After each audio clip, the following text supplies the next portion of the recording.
Hey everybody, I'm back as we slowly drift towards Christmas, which is not actually slow anymore because I think it's about a week away.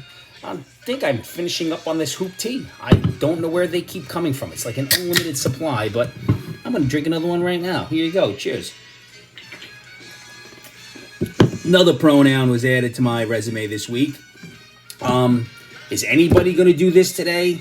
Anybody being me. So we have we, nobody, anybody, somebody, all my pronouns. I'm going to put them all at the pronoun link at the bottom. So I don't know if I'm going to include here on YouTube, but if you can do me a favor, pass this on, subscribe, leave a thumbs up, comment, whatever you want to do, good, bad, whatever. Don't care. Make it happen. Help me grow the station. I think I have 69 or 70 people watching right now. So this week was very interesting in our government. You know, most weeks are. This week, we had a gay man who had gay sex, and he is an aide for a Democrat. So he had sex at work, filmed it, and the filming and pictures got out, and he's blaming the conservative media for attacking gay men. Really? This is about attacking a gay man? This is not about having sex? So having sex at work for a straight person, perfectly okay, nobody says anything. But if you are having gay sex, it's only because you're gay. Listen, dude, get a grip. You made a mistake, say I'm sorry, and move on. This has nothing to do with conservative media. This is another person who doesn't want to get in line with the consequences of his own actions. You want to have sex at work? Knock yourself out. I think, you know what, maybe a great idea. Don't film it. Don't film it and take pictures and let it get out there. You have nobody to blame but yourself and your partner. I don't know what to tell you. I really don't. I really don't. This is really, really crazy. Really, really crazy. What do you got here? We have John Kerry, another lunatic, is once again standing up on a podium talking about climate change and how the world's got to change, talking about systematic depopulation of the world, again, as we're talking about the COVID virus and getting our shots. Does anybody find this a little bit of a coincidence? Not this guy, I'll tell you that right now. Something's not right. Somehow the depopulation and COVID seem to go hand in hand these days. Just saying, keep your eyes open. Not a conspiracy theorist. Some things just look a little fishy, though. These Democrats, they want everything to be transparent, equity, transparent. Democrats want transparency, I'll tell you. They're lunatics. Because the Democrats are the same guys who are not releasing Epstein's flight logs, Giselle's client list, the security footage from Epstein's cell that does exist apparently. They're not releasing the Nashville shooters manifesto. And they don't want to give us the 40,000 hours of the insurrection day. Insurrection. Another lunatic. Somebody thought, hey, insurrection, great word. Let me use this. It was probably a 50-pointer in Scrabble that he got the night before. God only knows, but it's all good now. But we're talking about transparency. They don't want transparency. They just want something that pushes their narrative or keeps their narrative in check. Let's face it, we're run by a group of clowns. I don't even know what to tell you. All this coming on reports that Jill Biden is pulling all the strings. She's sitting in meetings. She's arranging Joe's schedule. She's making appointments. She's appointing people. She's telling you how long these meetings can be, guiding Joe where he has to be.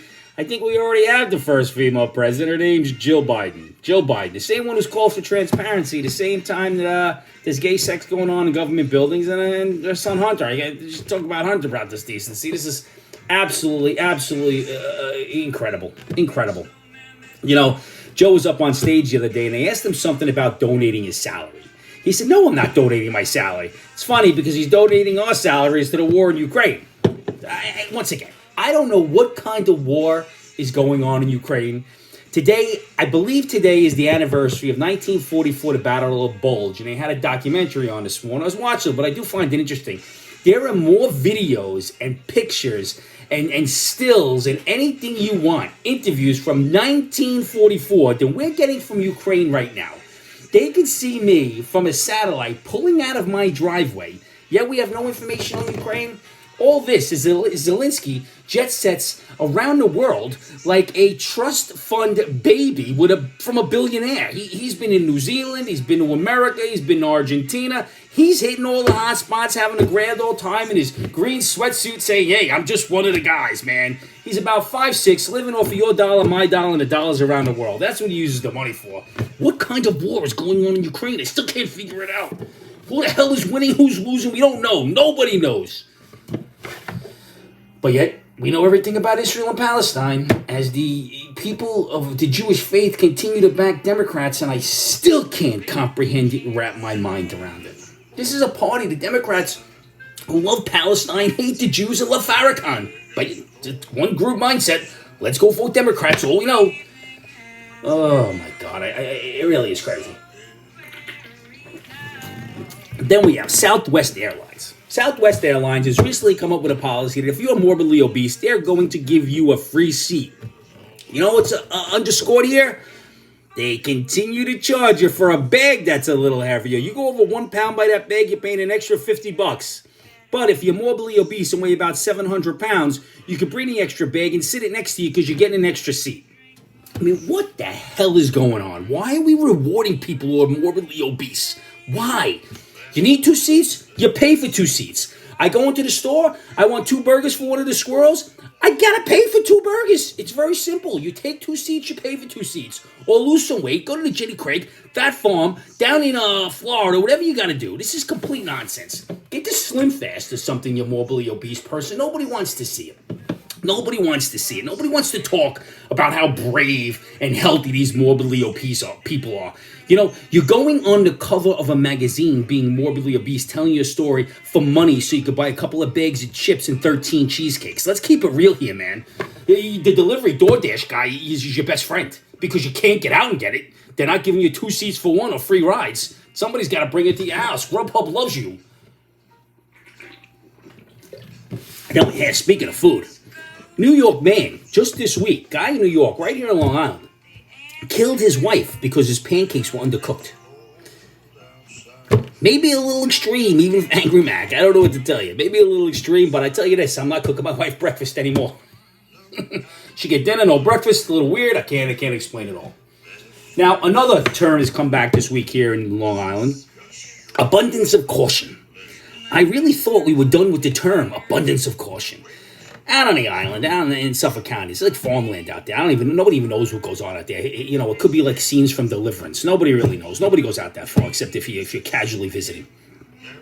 So there was a situation where a high school kid got assaulted off campus, not school hours, but abundance of caution, there was a heavy police presence at the high school the next day. Why?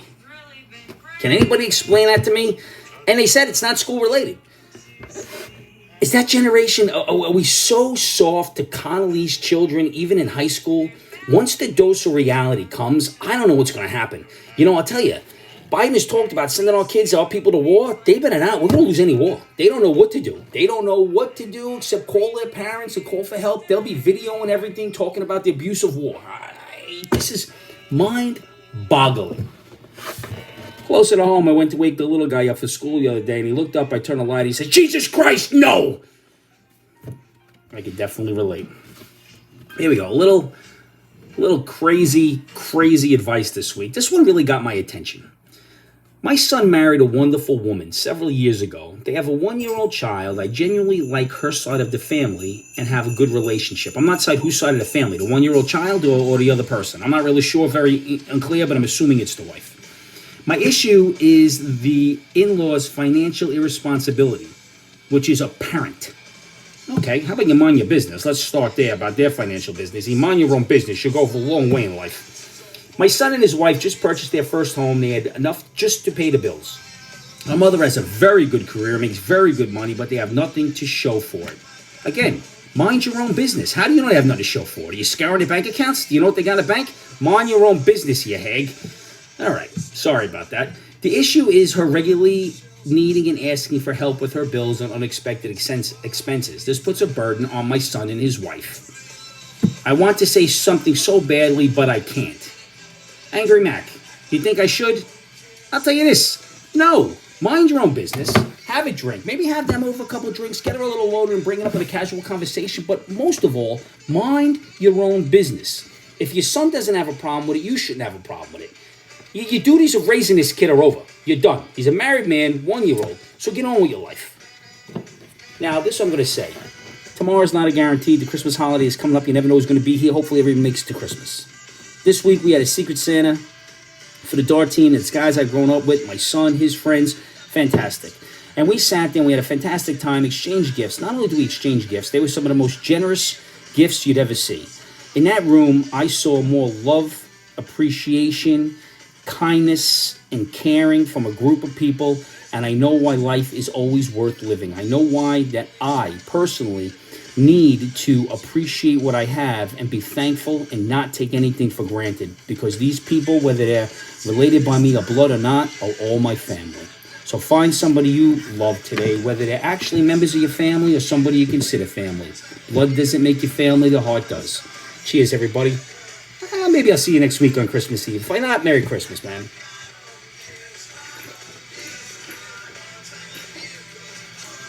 And no yelling today. I'm actually in a great mood.